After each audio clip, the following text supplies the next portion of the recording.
The Poppy Playtime Chapter 5 Steam page is now live, and with it we got our first official teaser trailer for the game, a bunch of new screenshots, and of course, a couple of secrets for us to discuss. But before we get into that, happy Halloween! I hope you're having a great day, playing some scary games, watching some horror movies, or stealing some sweets from your neighbors. I'm not really sure how it works anymore, but I hope you're having a great day regardless. I know I am, because we finally have some Poppy Playtime news worth talking about. That's right, the Chapter 4 era is now over. We are officially now in the Chapter 5 Poppy Playtime era, and I'm very excited. I know this is a game that I really enjoy theorizing over, but it's also kind of weird because I just happened to make a post the other day saying that I missed the game. I missed covering Poppy Playtime on the channel. Now, I have been doing a lot of variety lately, and I've been really enjoying that, so we're going to keep doing that. But I also do kind of miss making Poppy Playtime theories, so I was just scrolling through some of my screenshots and I was looking at some of my Poppy Playtime Chapter 4 ones, and I thought, oh, I kind of miss Poppy. And then out of nowhere, we got the tease. We got this tease and the new Steam page for Chapter 5. Now, I'm not saying that it's my fault.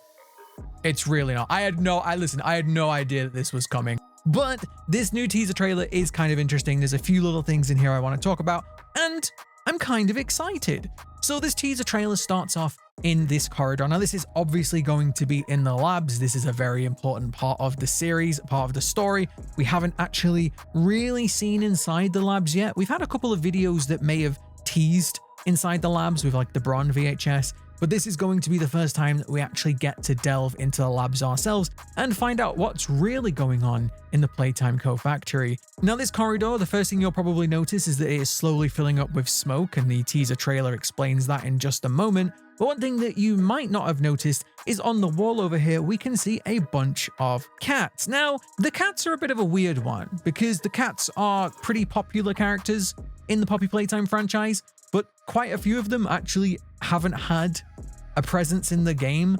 For example, Catbee was revealed all the way back in Chapter 1, and yet we've never seen a living Catbee. We've also got Candy Cat, who was also revealed back in Chapter 1, and we've never seen a living Candy Cat either. Now, both of these characters have had cutouts that have had voice lines. The Catbee was one of the creepiest ones in the game, in my opinion. The Candy Cat was actually pretty creepy too. But both of these creatures, both of these characters have had voiced cutouts in the game, but we've never actually seen a bigger bodies version, and we've never seen a real living version of these enemies. So I'm wondering if this motif here is a little bit of a tease towards that, but it also could be a tease towards Catnap too. Now, if you remember back in Chapter 3, Catnap, we managed to beat him. We set him on fire, which might also be relevant for this trailer, but we set Catnap on fire, and then the prototype speared him through the face and took him away. And this actually leads into something that I think this whole teaser trailer might be hinting towards, is the idea that we might be really wrong about what the prototype is doing. Now, there has been a theory since Chapter 1, that maybe Chapter 2, I think it was Chapter 2. There's been a theory since Chapter 2 that the prototype has been collecting all of these dead toys, the ones that pretty much we killed, let's be fair, and has been assembling a kind of Frankenstein's monster style of toy, a bunch of toys all mashed together in some gross amalgamation. And this was kind of confirmed maybe in Chapter 3 with the shrine, because Ollie said, I can't wait for you to see the real one, which now we know that the voice of Ollie was the prototype. So that was kind of weird for him to say like that. Maybe he's just kind of bragging, I don't know. But this theory that the prototype is making this sort of Frankenstein's monster has been pretty popular, but something that the trailer is going to sneak in later might mean that we are completely off the mark on this one. But if that is the case, then this could be another hint to that Catnap being there. Might be a hint that all of these cats are going to be present on this Frankenstein's monster. Now, I hope that we actually get to see a bigger bodies Catnap and Catbee, because these are some fan favorite characters. And I mentioned this in some of my previous series and my previous Poppy videos, that there are a few characters that have been teased since Chapter 1 and Chapter 2, and we've just never got them, and it's kind of a shame that, like, yeah, I like that they keep adding all of these new characters in, but it would be really cool to actually give the spotlight to some of those OG characters, the original characters from the original games. It would be really, really cool. And yeah, if you're about to type justice for Bron, don't worry, we're going to talk about him in this one too, because I think they might even be teasing him twice. So Let's see. But then we move on into this scene, which looks a little bit more like an operating room. Now, a lot of these rooms are going to look like operating rooms. It makes sense. These are the labs. This is where all of the real, proper, horrific science was happening. We know from chapter 4 that there was a secondary labs, and I think we saw the secondary labs in chapter 4. That was where they tried to repurpose some of the less successful experiments, let's just say. And the primary labs are where the main experiments were happening. I think this is probably where all of the Bigger Bodies experiments were happening. And we know the Bigger Bodies initiative was a huge part of the story. And so these areas are really, really key to finding out really what happened in this factory. Because I still think there's some mysteries that we just don't fully know about yet. But one thing that I find really interesting about these rooms is how clean they are. Now, yeah, okay. Yes, there are splatters of blood and there is grime here, but if you compare this to some of the previous areas, particularly chapter 3 and 4, these areas feel a lot cleaner. Now, it would make sense that you would want to keep these areas, the labs, you would want to keep them clean, so I assume there was a lot of cleaning supplies here, but it does seem that the prototype and whoever he might be working with, because I want to talk about that later, but it seems like the prototype has been keeping these areas relatively clean. And I think that these blood splatters might actually be kind of recent, because we have some hints for that as well. But yeah, I find it really interesting that these areas do seem very clean. It seems like the prototype kind of knows what he's doing, which might be a little hint to something. Now we get this brief little shot of this operating table, and there's a few interesting things in here. Now, the first thing you probably noticed is the Bron poster. Where is Bron? How are we in chapter 5 and we haven't had Bron? Bron was shown in the very first trailer for the game for chapter 1. We saw the Bron move his head, and we've never, ever had Bron. I started this. Remember, I started #JusticeForBron. Don't type it because YouTube just blocks hashtags for some reason.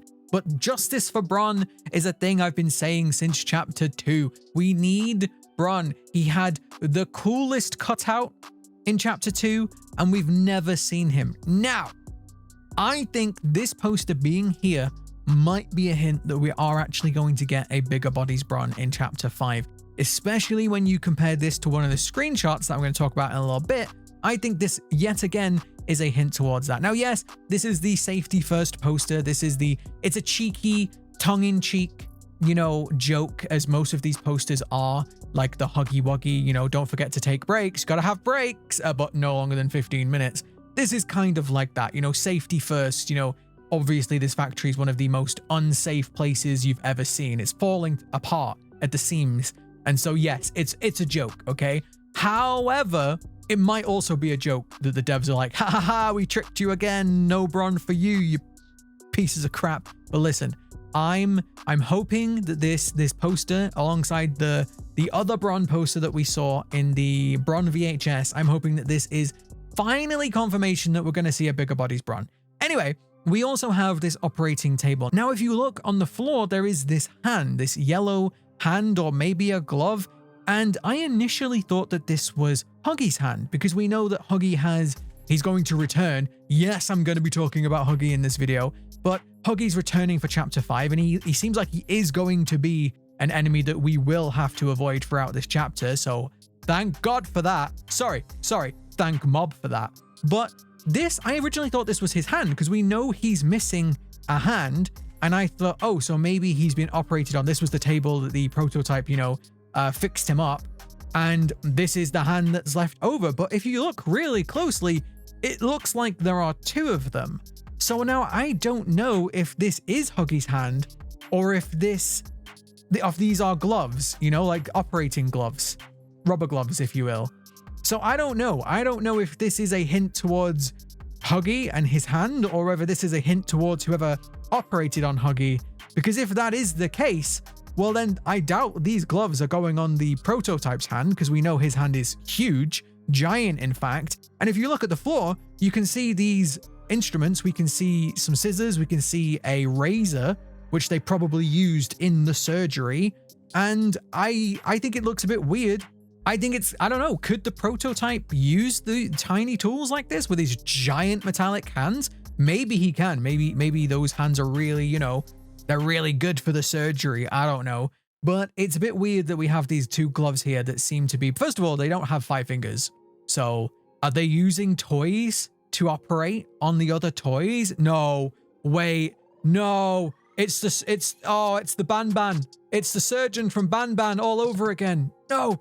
But yeah, are they using toys to operate on other toys? Or is there just some guy running around with 3 fingers? I don't know. But either way, it's really interesting and I can't quite work it out. It doesn't seem to be big enough to be Huggy's hand. Like it's flat, right? It's flat. So I don't know. I don't know if this is Huggy's hand or if these are supposed to be gloves, but it is weird that there's 2 of them. Now in this next scene, we see this weird substance, and I think it's safe to theorize that this is probably the Poppy gel. We learned about the Poppy gel all the way back in chapter 2, and it seemed like the Poppy gel was a very important part of the scientific process. In fact, I believe the Poppy gel is the key to the whole scientific process in the first place. I think it wouldn't be possible without this Poppy gel, and that's why the poppies are still being grown to this day down in the depths of this factory, because the prototype needs those poppies to create the Poppy gel, and he needs that Poppy gel to do the experiments, which he's still doing the experiments at this point, it seems like. And so I think it's a safe bet to say that this is that Poppy gel. It seems interesting that it's glowing, and we see it later on that it's flammable too. And it's also interesting that it's just being spilled everywhere. Like, I don't know if the prototype's getting careless or if there's another reason why it's being spread out throughout the factory. I'm not too sure. But I think it's really interesting that we're going to get this chemical, and when we compare that to the thumbnail for the video in a little minute, that's also incredibly interesting. We also get the shadow again of the prototype in the background. Now, I've said a couple of times that I think the legs of the prototype he reminds me of Waternoose from Monsters Inc., who was the CEO of the company, who was secretly like using scream technology when he could have used laughter instead, and he knew that. Except he just really wanted to make children scream. So kind of, I don't know, kind of an interesting parallel there. The villain of Monsters Inc. being similar to the villain of Playtime Co. But yeah, we see the shadow again. We still haven't had our full reveal of the prototype, which, let's face it, we're getting the reveal in this chapter. It's obvious. It's obvious we're getting the reveal in this chapter. Then we get this scene. And this scene, I don't know if this is a scene that we're actually going to see in the game, because there have been some scenes in teaser trailers and full trailers actually that never actually made it into the game. They were just there for flavor. And then sometimes we actually do get those scenes that are in the trailers. Now, this one really reminds me of the train in chapter 3, which we did actually see the train at the beginning of chapter 3, and it was on fire. So I'm wondering if we are actually going to see this one. But it makes me wonder why. Why is this area on fire? Why is this Poppy cutout, which we haven't had a Poppy cutout yet? So I'm very, very intrigued to see what the Poppy cutout has to say. But why is the Poppy cutout on fire and it's slowly burning? Now, yes, I'm pretty sure this is symbolic of the relationship between Poppy and the prototype, which I think it's more complicated than you might think. And I have a whole theory about that, which I will get to as we get closer to chapter 5. But the end of chapter 4 made it seem like they were linked in a way. And that made the idea that they are opposed, that they are adversarial to each other, even more interesting. And I do think there is a family element here. I do think that the prototype and Poppy are in some way family. And again, I'll expand on that in the future. But it's interesting to see that this is now burning. Has the prototype, burnt the bridges between him and Poppy? Has the prototype finally decided that enough is enough and now they are true enemies? Or is it, as he said at the end of chapter 4, he just wants her to come home? So if that's the case, then why is this one burning? Did someone else burn it? Did we burn it? I'm not too sure. Did Poppy burn it? I don't know. Somebody burnt this cutout for some reason. And yeah, I wonder why. I wonder why we're going to see this cutout burning. But also, it makes me wonder if we're going to have this mechanic. Now, I said this. I called this in chapter 4. We saw a pipe with some white gas coming out of it. And I said we were going to get freezing. We were going to get freezing, gas. And what did we get? We got the freezing gas that was used against Doughy. And now we're seeing this gel that can be set on fire. This gel is flammable. So I think this is yet again another hint to a mechanic we're going to see in the chapter. I think we're going to have to use our flare hand to set this gel on fire. And that might be how we get away from Huggy. That might be how we, You know, this could be important to the story. Remember, there was a theory by Sheep Rampage, if you don't know who Sheep is. There was a theory by Sheep Rampage that the ending of the game is going to be the factory being burnt down. Now, I think this is a hint that that's not the case, because if that is going to be the ending of the game, then why kind of spoil it in this way? But it still could be the case, and it still could be the case that fire is going to be how we win. You know, we're going to burn it all down, burn it to the ground. But either way, I'm excited to see how we use our flare hand in Chapter 5, and I think it's going to be an important mechanic one way or the other. So then this little teaser ends. It's only a short one. We get the 5 logo and the, you know, wishlist now, which go wishlist it if you want to. But before that, we get a little flash. We get a little flash because they love to hide things in these trailers, and you know I like to find them. But this one is a weird, it looks like there's a skull in the background. I don't know if that's supposed to be Poppy's skull. It kind of looks like Poppy, but there's a skull in the background, and there are also some words as well. Now the words read, "A needle pulls a thread, the body writhes on the table. Is this it? Is this life? Footsteps echo off the manor floors. What do I do now? Where do I belong? The eyes glue to the screen. Transformation and rebirth. You think you know what he wants? You don't know anything. Not yet." Now, there are a bunch of things you could theorize about this. I think this is pretty obvious. It's a reference to the transformation process, the scientific process that turns people into dolls. And I think that the idea of, is this it? Is this life? You know, are you alive if you're in this doll form? There's a lot of symbolism, and there's a lot of things that you could really think about. And I think that's really interesting. And I think that this is kind of peering into the thought process of a person who has been transferred into a doll. It could be Poppy, it could be somebody else. But the really interesting thing about this is that final bit, you don't know anything, not yet. I think this is a direct reference to the prototype. Now, as I said earlier, there has been a theory all the way back since pretty much Chapter 2 that the prototype has been taking all of these dead dolls that we've killed and is putting them into one big amalgamation of toys.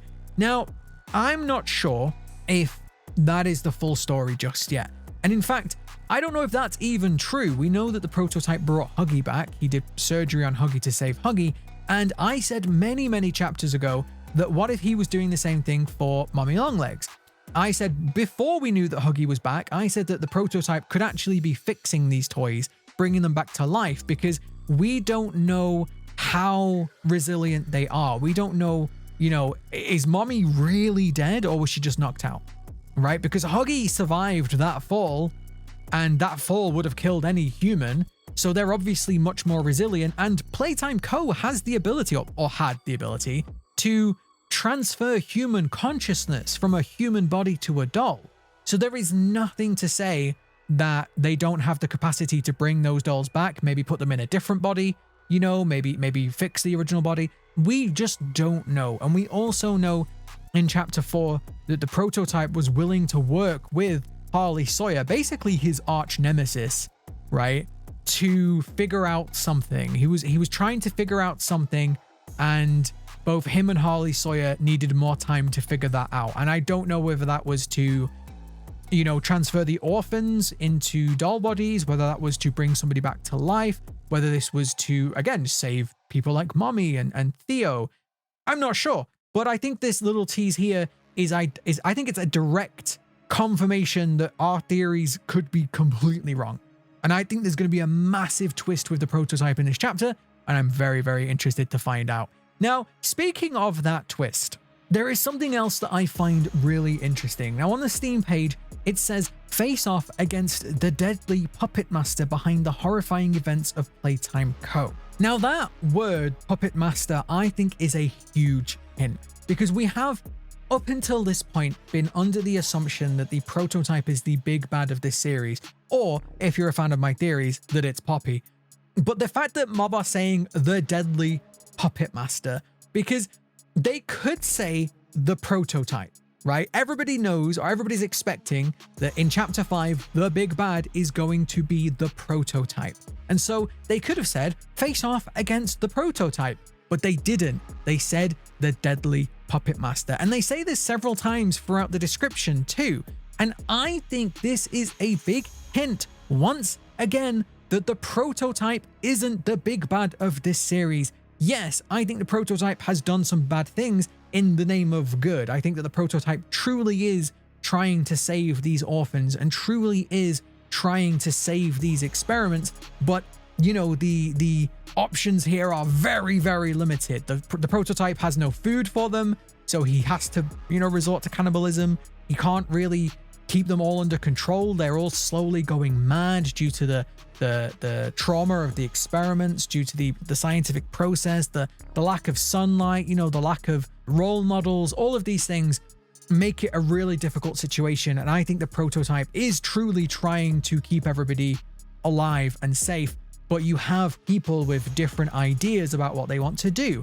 And we know that Harley Sawyer, the doctor, he was still active up until just, you know, a few hours ago when we deleted him. Control-Alt-Delete, you know?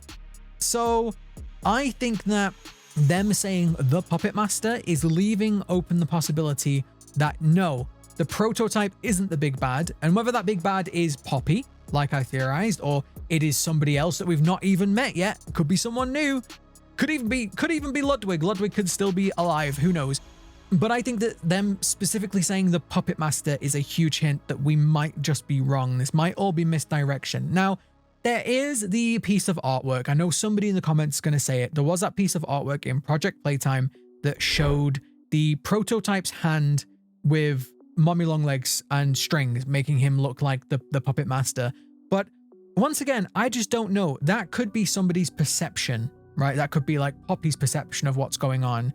And I think this game series in general has been really good at sort of changing your expectations, like having these big shock reveals and having something seem one way, and then later on in a different chapter, we figure out, oh, it's actually completely different.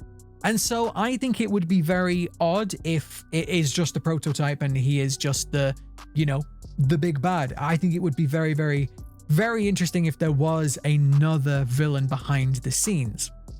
But if you read this description a little bit more, there are also some interesting things in here. They finally give us a confirmation that the Playtime security system was Huggy Wuggy. This was something that Chapter 1 talked about, and now there is a direct confirmation of that. We're apparently going to be abandoned by our only allies. Well, what a surprise, because we always do. And then we get this little sentence. Here, shadows whisper, and the Puppet Master who lords over this realm pulls the strings of madness. Can you stand against evil and finally put an end to this nightmare? Every bloody move forward will test your resolve as you uncover secrets years in the making. Again, years in the making.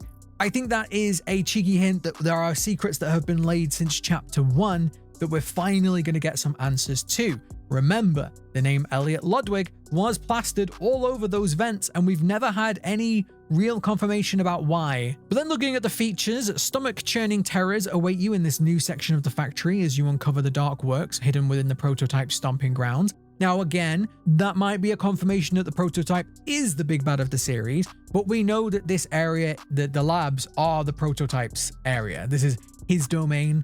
So I don't know if they're being very cheeky here and they're wording this in a very specific way, saying, yes, this is the prototype's area, but he's not the Puppet Master. There's a different Puppet Master, and we'll see. Again, it could be the prototype. Maybe the prototype is the big bad, but I think it would be interesting if there was something else going on. In this chilling new layer of the Playtime facility, you will encounter the tortured denizens living in the darkness. They may aid you in your quest to defeat the prototype, but can they be trusted? Again, see, we're gonna meet new people. There's gonna be new characters, whether those are human or doll. Probably doll at this point, let's be honest. But we are gonna meet new characters, and some of them might not be trusted. Again, is the prototype the big villain? Who knows? Solve devious puzzles and overcome dangerous environmental obstacles with the power of new grab pack tools and functionality. Great. I like the puzzles in this series. They've always been pretty good, so glad to see we're getting more of those. As you reach the true rotten heart at the center of Playtime, you will discover some of the company's gravest sins. Again, the true rotten heart at the center of Playtime. Is it the prototype? I don't know. Will you escape this new realm of shadows with your sanity intact, or will you succumb to the horrors within? Now, all of this is accompanied by some screenshots, of course, and some of these screenshots they're pretty generic, but there's some interesting things in there. The first one, And the most obvious one is this one with Huggy Wuggy. Now we see the cats again on the side here. Again, maybe another clue. And this screenshot pretty much confirms that we are going to be facing against Huggy Wuggy throughout the game. Now I'm hoping he's going to be a free roam enemy. Although to be fair, if it's scripted, I don't mind that. I'd rather it be scripted and scripted well than, you know, a terrible AI free roaming character. But if they could do a free roaming Huggy that pops up every now and again, that would be fantastic. That was something that I was really kind of missing in chapter 3. I was really hoping that Catnap would be more of a stalker type enemy. And so maybe Huggy, maybe he is going to be the stalker enemy this time. They tried it with Yarnaby. It kind of worked. I didn't hate the Yarnaby sections in chapter 4. So maybe they're going to do it. But either way, Huggy is finally getting his time to shine. Now, chapter 1, which I thought chapter 1 was a great little game. It felt more like a tech demo and it was over very quickly. And so we never really got enough time with Huggy. He was kind of there for 2 minutes and then he was gone. And so I'm glad that Huggy is finally getting his own chapter where he can actually be a threatening presence, you know, throughout the whole chapter. And I really do. I hope that they use him as much as they used Catnap, or maybe even more, because he is the face of this series. He is the most recognizable character. And I'm glad. I'm glad that my theories were right, yes, but I'm more glad because I'm just really happy to see Huggy return. I'm really happy to see what he's gonna do. Now, this next one is looks like a warehouse, a loading bay kind of area. You can see that these cages, these are very similar to the ones that we saw in chapter 4. And then we now we know that these are how they transport the experiments around the factory. And we can see that they are being lowered down here. Again, the cats. Once again, we keep seeing this all over this, so I think this might be a huge hint that we're going to see Candy Cat and Catbee. I really hope so. And yeah, these definitely look like they could be big enough to hold a bigger body's Catbee or Candy Cat. So maybe another tease. We see this one. We can see that this area of the factory, just like all the others, it's completely falling apart. Now, I think that this entire factory being built underground is the cause of this. I think this was a terrible idea. Any sort of underground facility needs to be really solidly built, and it seems like this one wasn't. I think Warrenbach Construction didn't do a great job, and we can see the effects of that. We can also see this really bright light coming down here. So I don't know. I think this area is just once again showing that this factory, I think even if we don't set it on fire, I don't think it has a long time left. I think eventually this factory is going to collapse, which means that this is probably why the prototype has no time. He needs to, you know, do his plan. He needs to save these orphans before the factory collapses around him. So I think this is why the prototype is so desperate. I think this is his real desperation. And I think that this is another hint that, yeah, this factory, it isn't just the toys that are dangerous. Every minute, right? Every minute, a new part of the factory could come falling down. And I think the prototype knows this. And I think this is why the prototype is so desperate to finish whatever his plan is. Now, this little one, it doesn't really show much. It shows the Playtime Co. logo. It seems like an old retro logo at this point. And we can see a bunch of air vents. Now, we know that Huggy Wuggy likes his air vents. We know that he likes to scoot around them. So I'm wondering if this is a little hint that we're going to have another vent scene. That would be pretty cool. Especially considering that the animations from chapter 1 to chapter 4, they have really improved. You know, like the technical side of the game has improved massively from chapter 1. So I don't know, imagine a chase scene in Event now with the new, more aggressive, more animated Huggy. I mean, the chapter 1 chase scene was great, don't get me wrong, but I think this is a little hint that we might be getting around to. And yeah, if you thought chapter 1 was scary, I think this is going to be 10 times scarier. So let's see if we get another vent chase scene. And then once again, we have this one. We see a bunch more wreckage again. I think it's just hinting the same sort of thing. I do also think that this is probably going to be part of the exploration, just like it was in chapter 3 and 4. We're going to have to be navigating some of this, and it's probably going to make our lives difficult, which that's fine by me. And then we have this one, which I think this is actually the most interesting of all of these new screenshots. Now, first of all, the file name for this one is facade, which you know what a facade means. It is a fake face of something. And that's a nice little hint there. But second of all, we can see that this is just like in chapter 3, where they had the fake sky. which was a facade in its own right, we can see that this looks like this is a fake sort of field. And what I think is really interesting, obviously there's a lot of metaphors about, you know, fake things. Again, is the prototype really the main villain, or is it just a facade? But I think it's really interesting because this, to me, looks like the artwork specifically fits in perfectly with Bronn. Not only does the artwork fit in with Bronn, we can also see, if you turn the brightness up a little bit, you can see the tree up there. That's a tall tree, and we know that the Brontosaurus and creatures like that, they have long necks. They evolved long necks so they could reach the tops of trees and get the fruit or the leaves or whatever they want to eat from the tops of the trees. And so I think this specifically here is a hint that this is the area that we are finally going to see the bigger bodies Bronn. And yes, I hope it is, because I think he could be one of the coolest enemies because he's big and scary, and I think that would be awesome. And even if they just use his long neck, you know, like the teacher in Little Nightmares 2, that would be awesome. So yeah, I think this is a huge hint to that. And obviously we're going to be navigating this area and going behind the scenes of these facades, which again is a hint towards what we're going to be doing in chapter 5. We're going to be looking for the real truth, right? And so yeah, I don't know. I think this is a hint. Now, one final thing I want to talk about is this image. This is the thumbnail for one of the videos, and it has the 5 as in chapter 5, obviously. And it seems to be made out of that same substance we saw in the teaser trailer. But really interestingly, you can see these little tendrils coming out of it, which I think is supposed to symbolize veins. And I think this is a big hint to just why this gel is so key to the scientific process. Now, again, we know throughout Poppy history that they have been taking children and presumably they have to take their brains, right? Like to be able to talk and move, they have to have their brain in these new bodies. So they've been transferring their brains into this new body, but how does the rest work? And it seems like this Poppy gel is the catalyst for that. It seems like this gel becomes almost the new body. Like you see how it snakes out.